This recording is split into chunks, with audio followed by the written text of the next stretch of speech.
Classification of motives. Motives को दो parts में डिवाइड किया गया है, primary biogenic and secondary sociogenic. Primary में hunger, thirst, escape from pain, sex etcetera ये सब इंक्लूड हैं, और सेकेंडरी में आगे इसके 3 सब पार्ट्स हैं। नंबर 1 है साइकोलॉजिकल, उसमें सिक्योरिटी, फ्रीडम, एडवेंचर है। Then social approval, social affiliation, gregariousness, acquisition. And number 3 है पर्सनल में competency, self concept, values, achievement. Classification of motives, इसमें नंबर 1 है primary motives. Primary motives essential हैं सर्वाइवल के लिए, उनको सेटिस्फाई करना बहुत ज़रूरी है। प्राइमरी मोटिव्स जो हैं वो तब आते हैं जब फिजियोलॉजिकल बैलेंस जो है बॉडी में वो अपसेट हो, और इस बैलेंस को होम्योस्टेसिस कहते हैं।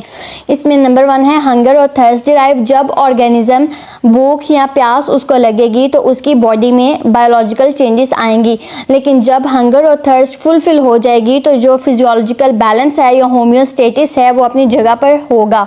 सो respiratory drive is the drive for air और ऑक्सीजन। अगर ऑक्सीजन की सप्लाई नहीं होगी एक मोमेंट के लिए भी तो इसकी वजह से brain damage, loss of memory, loss of control on one's body ये सब हो सकता है। Now sleep drive occurs usually at regular intervals for a person.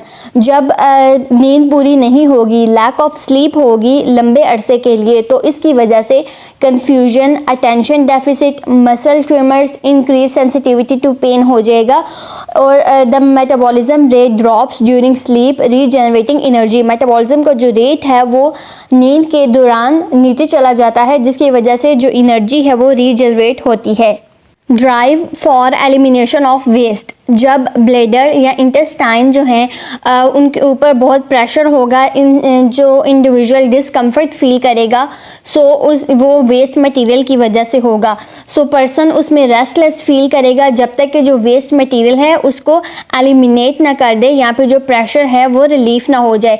Sex drive को भी बायोलॉजिकल ड्राइव कंसिडर किया जाता है क्योंकि ये फिजियोलॉजिकल कंडीशंस पर डिपेंड करती है, लेकिन हंगर और थर्स्ट की तरह जो सेक्स है उसको एसेंशियल कहा जाता है सर्वाइवल ऑफ द इंडिविजुअल के लिए, लेकिन उसको नेसेसरी हम नहीं कह सकते।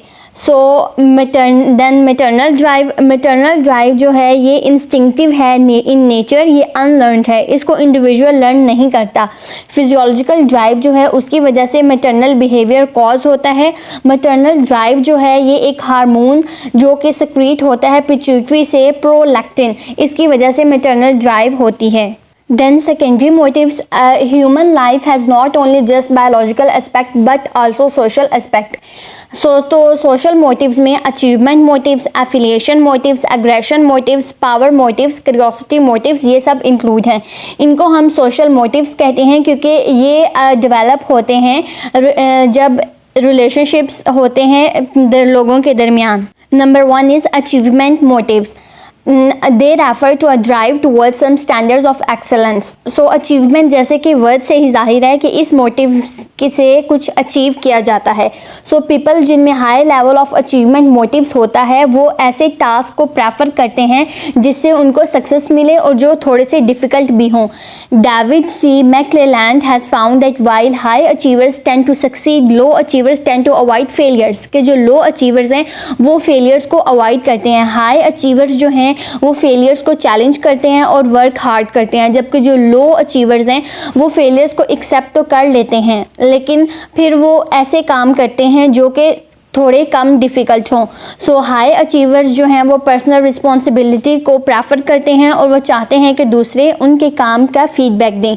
चिल्ड्रन जिनके पेरेंट्स एक्सेप्ट करते हैं उनकी इंडिपेंडेंस को तो वो हाई अचीवर्स बनते हैं, और जो पेरेंट्स बहुत ज़्यादा ओवर प्रोटेक्टिव होते हैं सो उनके जो चिल्ड्रंस हैं वो लो अचीवर्स होते हैं। Affiliation motives. मैन जो है वो अकेला नहीं रह सकता, उसको कोई ना कोई चाहिए होता है, इसको एफिलिएशन नीड कहते हैं। इस नीड से ये नीड रिवील होती है through one's attraction to others, through friendship, sociability और ग्रुप मेंबरशिप। सो जब एफिलिएशन मोटिव्स होते हैं इंडिविजुअल में तो वो उससे लोकल फ़ोन कॉल्स करता है, दूसरे लोगों को विजिट करता है उनको, और दूसरों से अप्रूवल सीख करता है। Need to rely on others which is called dependency motive is one form of the need for affiliation, कि जब छोटा बच्चा खौफज़दा हो जाए तो वो अपने जो बड़े या जो दूसरे हैं हैं उनके पास जाता है कि उससे उसको कंफर्ट मिलेगा। So this kind of experience in early life makes one seek the friendly company of others when faced with anxiety and fear. Number 3, aggression motives, intense frustration after high expectations. जब हम high expectations हों, verbal और non verbal insults की जाए और जब fear और anxiety को फेस करें तो इसकी वजह से इंटेंस फ्रस्ट्रेशन होती है और जिसकी वजह से अग्रेशन आता है। टेलीविज़न और जो सिनेमा हैं वहाँ पर भी वायलेंस शो करवाया जाता है यंगस्टर्स को, जिसको वो मॉडल करते हैं और फिर वो अग्रेसिव बिहेवियर अपना लेते हैं। नाउ जैसा कि साइको एनालिस्ट ने कहा था कि जो इंडिविजुअल है as part of his biological inheritance possesses destructive death urges as well as constructive life urges। Psycho analyst जो फ्राइड हैं इन्होंने कहा था कि इंडिविजुअल में 2 तरह की ड्राइव्स होती हैं, एक डेथ की है और एक लाइफ की है। सो मोस्ट ऑफ अस में इन दोनों के दरमियान बैलेंस है, लाइफ एंड डेथ अर्जेस के दरमियान। Thank you. Don't forget to like, subscribe and share this channel.